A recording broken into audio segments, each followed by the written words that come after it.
أعوذ بالله من الشيطان الرجيم بسم الله الرحمن الرحيم إن أول بيت وضع للناس للذي ببكة مباركا وهدى للعالمين صدق اللہ۔ گزشتہ درس میں یہودیوں کی طرف سے مسلمانوں پر ہونے والے ایک اعتراض اور اس کے جواب کو ذکر کیا گیا تھا۔ آج بھی ایسا ہی ہے، ایک اور اعتراض اور پھر اس کا جواب۔ یہودیوں نے اعتراض اور سوال اٹھایا، تم مسلمان حضرت ابراہیم کے پیروکار کیسے ہو سکتے ہو؟ حضرت ابراہیم نے اپنا آبائی وطن عراق چھوڑ کر شام کو اپنا مرکز بنایا، وہیں عبادت گاہ اور قبلہ کے طور پر بیت المقدس تعمیر کیا۔ ان کی اولاد کا مرکز بھی شام رہا، قبلہ اور عبادت گاہ بھی بیت المقدس رہا۔ تم مسلمانوں نے شام کو چھوڑ کر مکہ المکرمہ کو مرکز بنایا، بیت المقدس کو چھوڑ کر بیت اللہ کو قبلہ بنایا، لہذا تمہارا حضرت ابراہیم علیہ السلام سے کوئی تعلق واسطہ نہیں۔ اللہ جل شانہ نے اس اعتراض اور سوال کے جواب میں فرمایا، ان اول بیت وضع للناس للذی ببکہ۔ انسان جب دنیا پر آیا، حضرت آدم علیہ السلام ابو البشر سب سے پہلے انسان اس جہان میں پہنچے، تو ہم نے انہیں حکم دیا کہ وہ مکہ المکرمہ کو مرکز بنائیں، یہاں پر عبادت گاہ خانہ خدا بیت اللہ تعمیر کریں۔ چنانچہ سب سے پہلی عبادت گاہ اور سب سے پہلا قبلہ وہ بیت اللہ شریف ہے،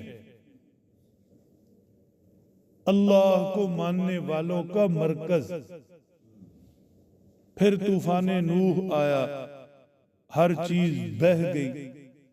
اس کے بعد حضرت ابراہیم علیہ السلام کو حکم ہوا، انہوں نے آ کر اس شہر کو آباد کیا، بیت اللہ شریف کو انہی بنیادوں پر جو حضرت آدم علیہ السلام نے اٹھائی تھی تعمیر کیا۔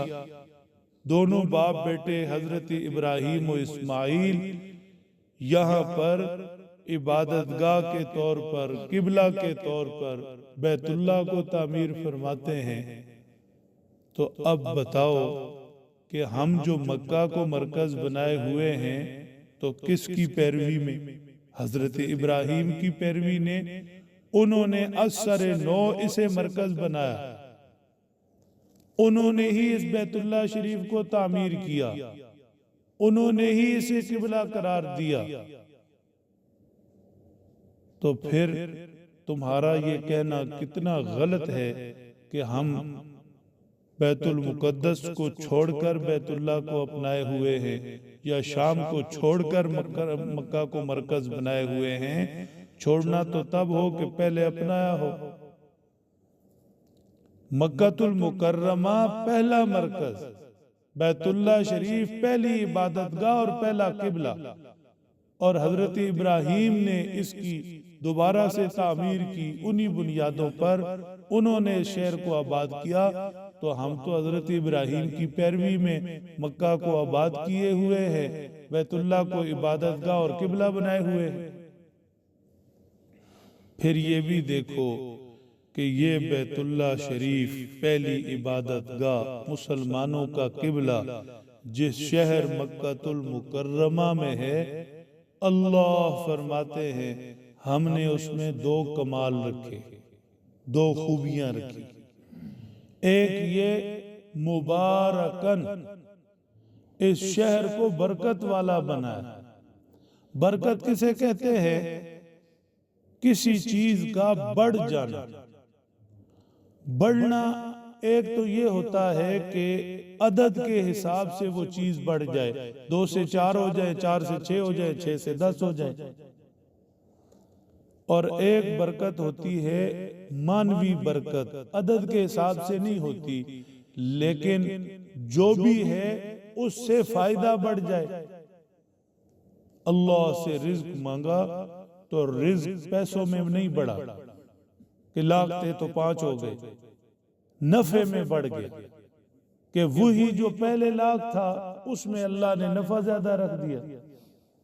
عمر میں برکت کی دعا بوڑھے دیتے تھے، بڑے لوگ دیتے تھے، تو اس کا مطلب تھوڑا ہی تھا کہ کسی کی عمر 60 لکھی ہے تو دعاؤں سے 70 ہو جائے گی، نہیں، عدد کے حساب سے زیادتی نہیں ہوتی تھی، یا دعا کے اندر یہ مقصود نہیں تھا، ایسے ممکن نہیں، جو اللہ نے عمر لکھ لی وہی ہے، لیکن جو لکھی ہے اس عمر سے نفع زیادہ ہو جائے، اس عمر سے نیکیاں زیادہ کما لے، اس عمر سے کام زیادہ کر لے۔ تو فرمایا یہ جگہ برکت والی، عدد کے حساب سے بھی برکت والی ہے کہ یہاں پہنچ کر ہر عبادت کرنے والے کی عبادت زیادہ ہو جاتی ہے۔ آج بھی ایسا ہی ہے۔ اور پھر یہ ہے کہ کچھ عبادات تو ہے ہی ایسی جو کہیں اور نہیں ہو سکتی۔ حج کا عمل یہی، عمرہ کا عمل یہی، طواف کا، سعی کا عمل یہی، دوسرے ایسے اعمال ہیں جو کہیں اور نہیں، یہاں ہیں۔ تو مطلب یہاں پر ایمان والوں کے لیے اعمال تعداد میں بھی بڑھ جاتے ہیں۔ اور پھر مانوی طور پر برکت بھی ہے کہ یہاں پر خوش نصیب سعادت مند جب عبادت کرتا ہے تو عبادت اتنی ہی ہوتی ہے، لیکن اس کے اجر میں کوئی گنا تک اضافہ ہو جاتا ہے۔ حدیث پاک میں ارشاد ہے، اللہ کے پیارے نبی صلی اللہ علیہ وسلم نے فرمایا، جب تم میں سے کوئی گھر میں نماز پڑھے اکیلی نماز کا اجر پاتا ہے، محلے کی مسجد میں جماعت سے پڑھے تو 25 نمازوں کا اجر، جامع مسجد میں پڑھے 50 نمازوں کا اجر، مسجد بیت المقدس میں پڑھے 1000 نمازوں کا اجر، مسجد نبوی شریف میں پڑھے 50,000 نمازوں کا اجر، اور بیت اللہ شریف میں کوئی سعادت مند اللہ کے حضور سجدہ کرے تو 1 نماز پر 1,00,000 نماز کا اجر ملتا ہے۔ تو یہ مانوی برکت ہوئی۔ مسلمانوں نے جس جگہ کو عبادت گاہ اپنا قبلہ اور مرکز بنایا، اس کی یہ برکات ہے، تعداد میں بھی اعمال وہاں بڑھ جاتے ہیں، افادیت اجر و ثواب میں بھی وہاں اعمال کا اجر کئی گنا بڑھ جاتا ہے۔